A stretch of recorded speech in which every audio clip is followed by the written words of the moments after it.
سامعین کرام، مومنین و مومنات، گفتگو کا سلسلہ آگے بڑھاتے ہوئے میں آپ کے سامنے اس صاحب عصمت، بلکہ یوں کہنا چاہیے ملکہ عصمت، کائنات کی شہزادی کے دوسرے نام کا ذکر کروں گی کہ جس کے لیے امام کا فرمان ہے کہ اللہ نے 9 نام جناب سیدہ کو عطا کیے ہیں۔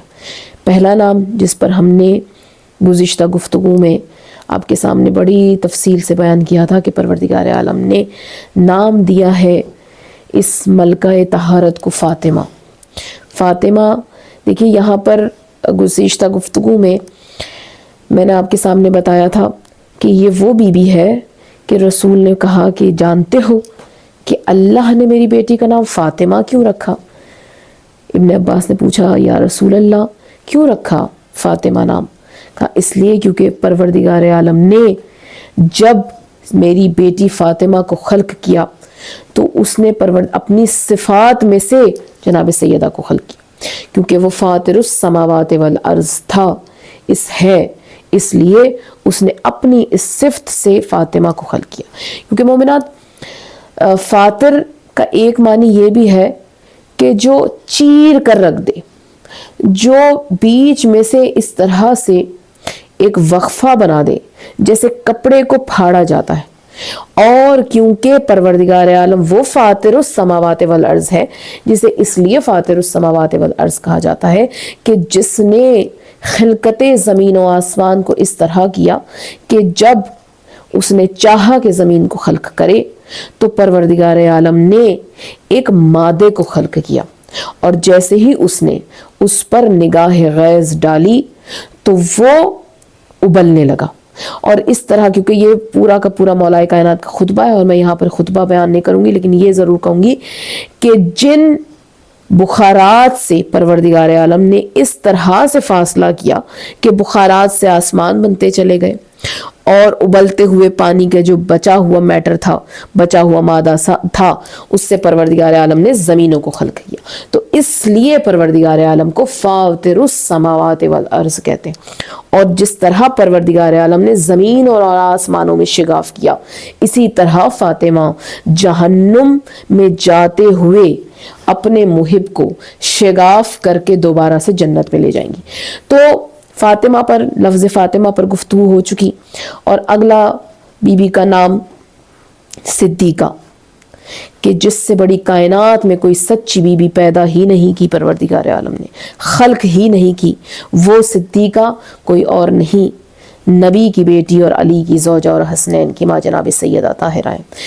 تو مومنات، کیونکہ صدیقہ ہے، دیکھیں مقام صدیقیت کیا ہے؟ مقام صدیقیت یہ ہے کہ پروردگار عالم اپنے بہترین نبیوں کو صداقت کے القابات سے نواز رہا ہے۔ دیکھیے، ہر نبی جو اللہ نے بھیجا ہے وہ بے عیب ہے، اور کیونکہ بے عیب ہے اور اس میں کوئی نقص نہیں ہے، تو کیوں کر ہو سکتا ہے کہ اللہ نے صفت صداقت نہ دی ہو؟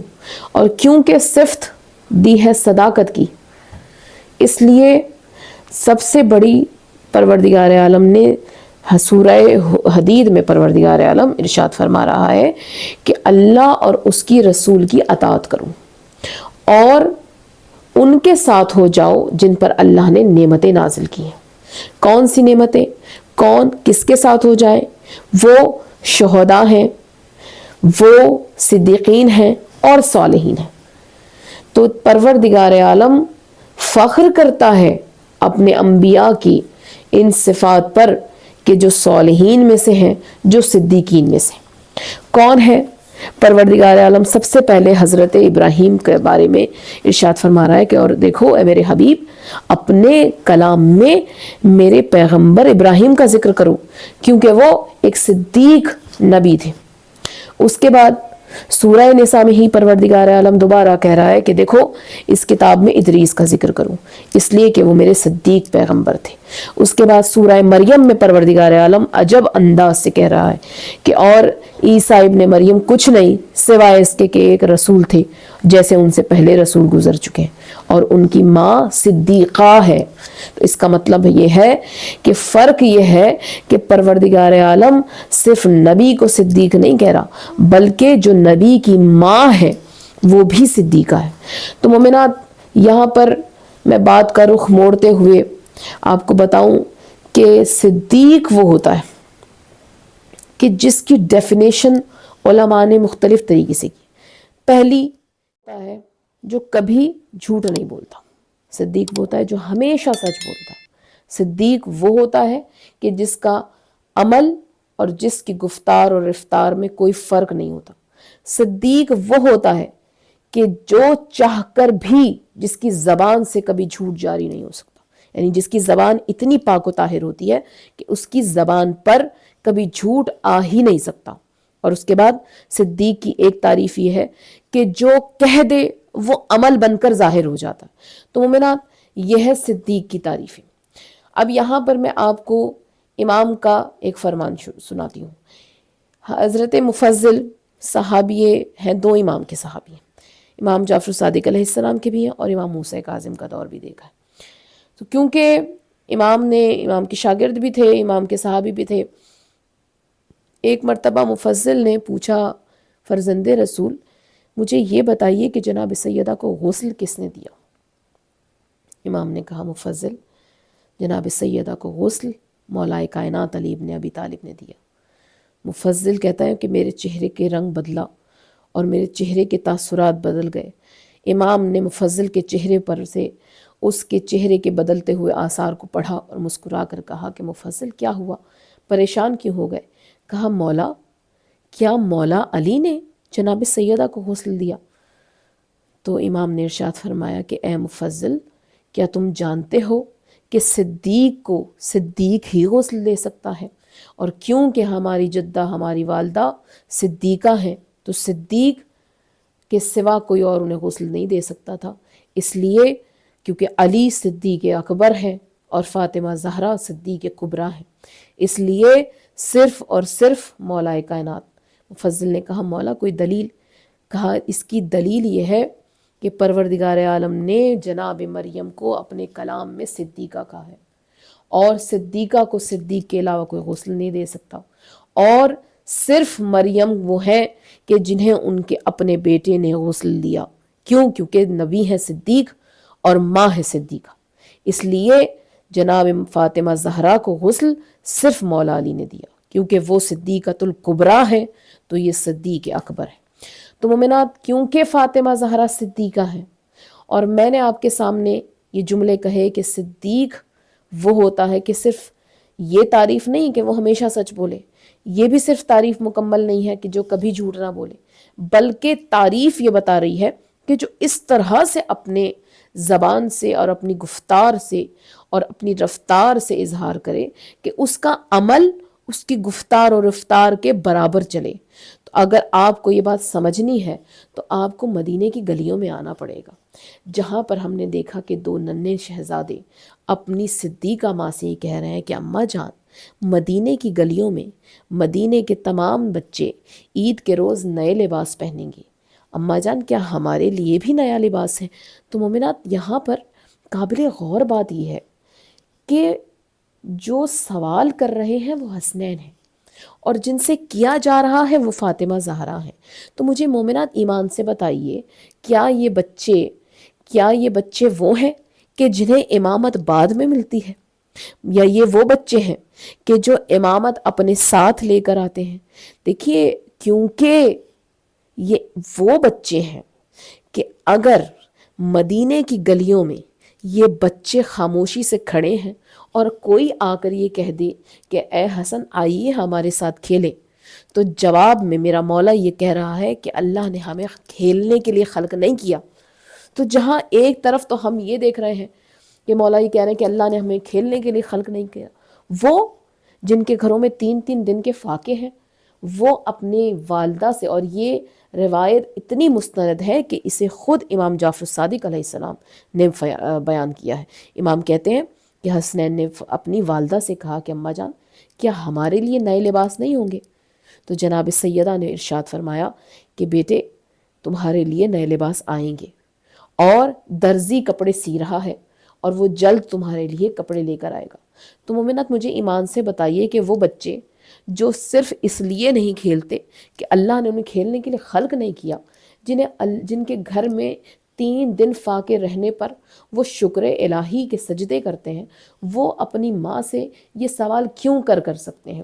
تو یہاں پر میرا ایمان اور میرا عقیدہ یہ کہتا ہے کہ یہاں پر مقصد یہ نہیں تھا کہ یہاں پر حسنین کو نئے لباس کی ضرورت ہے، بلکہ یہاں پر 2 معصوم صدیقین اپنی ماں کی صداقت کی گواہی دینے کے لیے یہ اپنی زبان سے کہہ رہے ہیں، اور ماں وہ ہے کہ جو اپنی زبان کو جنبش دے رہی ہے، اور جنبش اس طرح دے رہی ہے، میں نے آپ سے کہا کہ جس کا گفتار اس کے عمل کے برابر چلے، کیونکہ یہ کہہ رہی ہیں اور ممکن ہے نہیں کہ زبان سے سوائے صداقت کے کچھ ہو جائے۔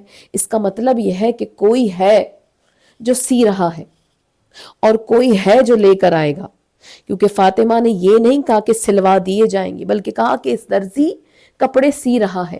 اس کا مطلب یہ ہے کہ کوئی تو ایسا ہے جو ان معصوموں کے لباس سی رہا ہے۔ تو ہم تاریخ کے اوراق کو پلٹا کر دیکھیں تو ہم نے دیکھا کہ اللہ نے ایک درزی کو سیدھا جنت میں زندہ اٹھا کر بٹھا دیا، اور وہ کوئی اور درزی نہیں، حضرت ادریس ہیں، جن کا پیشہ درزی تھا، جو کپڑے سلائی کا کام کرتے تھے، اور زندہ اللہ نے حضرت ادریس کو جنت میں بلایا۔ تو اب ظاہر ہے جنت میں ادریس کریں تو کیا کریں، اس لیے میرا یقین کہتا ہے کہ ادریس نے کہا ہوگا پروردگار عالم ابھی تو جنت میں کوئی آیا ہی نہیں، ابھی تو اہتمام جنت ہوا ہی نہیں، ابھی تو محشر بپا ہوا ہی نہیں، ابھی تو جزا و سزا کا اہتمام ہوا ہی نہیں، میں تنو تنہا ابھی تو جنت کے مالک جنت میں آئے ہی نہیں، میں اس اکیلی جنت میں کیا کروں؟ تو پروردگار عالم نے حکم دیا ہوگا کہ اے ادریس تم ایسا کرو جو دنیا میں کرتے تھے وہی کرو۔ کہا پروردگار عالم کیا کروں؟ کہا ایسا کرو یہاں بیٹھ کر تم کچھ لباس سینا شروع کرو، کیونکہ ہو سکتا ہے کہ ان قریب کوئی اپنی زبان صداقت سے جاری کرے کہ لباس سل رہے ہیں، اور تم وہ لباس رضوان جنت کے ذریعے ان صدیقین تک پہنچاؤ۔ تو دیکھیے اللہ نے ان کی صداقتوں کا معیار کیا رکھا ہے۔ ادھر میں نے ابھی آپ سے کہا کہ سورہ نساء میں پروردگار عالم کہہ رہا ہے کہ ادریس ہمارے صدیق پیغمبر ہیں، تو جن کے لباس سینے والے بھی نبی صدیق ہو، ان کی صداقتوں کا کیا عالم ہوگا۔ مومنات، یہ وہ صدیقہ ہے کہ ادھر زبان سے جنبش تھی، ادھر ایک صدیق نبی جو صدیقین کے کپڑے سی رہا تھا، اس نے اپنے کپڑوں کو سینے کے بعد دروازے پر رضوان جنت کے حوالے کی۔ اور مومنات، میں یہ اپنے پاس سے نہیں کہہ رہی بلکہ تاریخ میں پڑھا، اور یہ جملے پڑھ کے میری جو معرفت اور وجد کی کیفیت ہے وہ جب میں آپ کو بیان کروں گی تو ظاہر ہے آپ بھی یہ سن کر بڑے آپ کو لطف آئے گا کہ جہاں روایت میں لکھا ہے کہ صرف جب رضوان جنت نے دروازے پر دستک دی اور بی بی نے سوال کیا کون ہے، تو کہا خیاط الحسنین ہے، تو بی بی نے ہاتھ آگے بڑھایا، دروازے سے ہاتھ آگے بڑھایا۔ تو دیکھیے عید بچوں کی ادھوری ہے اگر نالین نہ ہو، عید بچوں کی ادھوری ہے اگر ابا کبا نہ ہو۔ تو جب میری شہزادی نے اپنے ہاتھ آگے بڑھائے تو صرف 2 لباس نہیں آئے بلکہ ننھی 2 عمامے بھی تھے، ننھے 2 ابا اور قبا بھی تھے، اس کے ساتھ 2 نالین بھی تھے، جنہیں پہن کر روز عید جس وقت سج سنور کے حسنین تیار ہو کر مسجد نبوی میں داخل ہوئے تو نانا کے چہرے کی مسکراہٹ بتا رہی تھی کہ آج کچھ الگ ہے۔ اور جیسے ہی رسول نے اپنے نواسوں کو پیار کرنے کے بعد در سیدہ پر پہلا عید کا سلام کیا تو کہا اے میری لخت جگر جانتی ہو یہ لباس کہاں سے آئے؟ کہا بابا جان میں نے ہاتھ آگے بڑھایا اور آنے والے نے کہہ دیا کہ میں آپ کے بچوں کے کپڑے لے کر آیا ہوں۔ تو میرے رسول نے کہا کہ سیدہ وہ کوئی اور نہیں رضوان جنت تھے جو تمہاری زبان کی صداقت کا پاس رکھتے ہوئے پروردگار عالم کے حکم سے صرف حسنین کے لباس نہیں بلکہ تمام تر لوازمات کے ساتھ تمہارے بچوں کو تیار کرنے کے لیے تمام تر لباس اور لباس کے لوازمات لے کر حاضر ہوا تھا۔ تو مومنات یہ ہے وہ صدیقہ بی بی۔ لیکن افسوس کہ جو اتنی صدیقہ ہو کہ جس کے ہاتھوں کی جنبش بھی صداقت ہے، جس کے قدموں کی آہٹ بھی صداقت ہے، وہ چلتی ہوئی دربار میں جائے اور جانے کے بعد ایک ہی جملہ، مختصر ترین خطبہ، اتنے دقیق خطبہ فدق کے بعد جناب سیدہ جب تھک گئی نا، اس کے بعد میری بیوی نے پلٹ کر صرف ایک ہی جملہ کہا تھا، خدا کی قسم محمد کی بیٹی جھوٹ نہیں بولتی۔ کتنا قیامت کا یہ جملہ ہے، اور یہ کتنا قیامت گزر گئی ہوگی حسنین پر، کیا قیامت گزر گئی ہوگی میرے مولا پر، کہ جنہوں نے صدیقہ کی زبان سے جب یہ جملے سنے ہوں گے۔ تو مومنات، پروردگار عالم بحق جناب سیدہ میری بیوی کی صداقت کے صدقے میں، میری بیوی کی طہارت کے صدقے میں ہمیں بھی یہ توفیق عطا فرمائے کہ ہم بھی اپنی زبانوں کو سچائی سے پاکیزہ رکھیں، ہم اپنی زبانوں کو سچائی کی طہارت عطا فرما سکیں۔ آمین یا رب العالمین۔ ربنا تقبل منا انک انت السمیع العلیم برحمتک یا ارحم الراحمین۔ بر محمد و آل محمد صلوات اللہم صلی علی محمد و آل